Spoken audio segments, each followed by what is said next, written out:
أحلى حشو الكحك العيد ممكن تدوقوه العجوة والعجمية. لو أول مرة تشوفوني أنا الدكتورة سهى، أتمنى تشتركوا في القناة وتعملوا لي لايك وشير.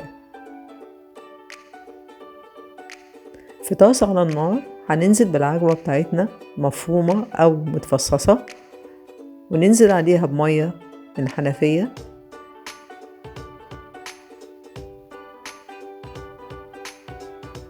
ونقلبهم كويس على النار لحد ما نوصل للقوام ده. ننزل عليه بمعلقة سمنة كبيرة ونقلبهم كويس قوي مع بعض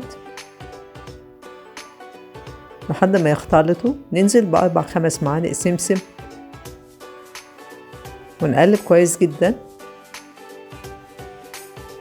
ونبدأ نشكلها كور صغيرة عشان نحشي بيها الكحك بتاعنا.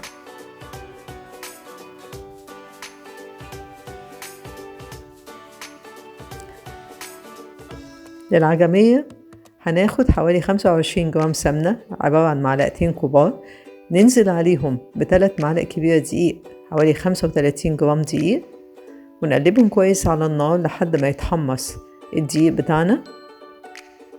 هننزل عليه ب4 كيلو عسل نحل ونقلبهم مع بعض لحد ما القوام بتاعهم يتقل. نحط عليهم 3-4 معالق سمسم ونقلب كويس جدا كده. ده القوام بتاع العجمية بتاعتنا بقى جاهز.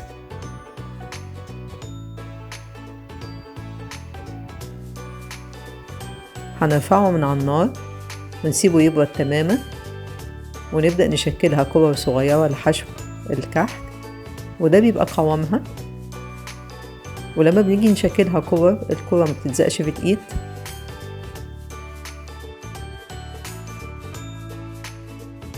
وكده احنا جهزنا حشو العجوة وحشو العجمية لكحك العيد. لو الطريقة عجبتكم أرجو ان انتوا تنفذوها وتكتبوا لي أسئلتكم ورأيكم في التعليقات، وبالهنا.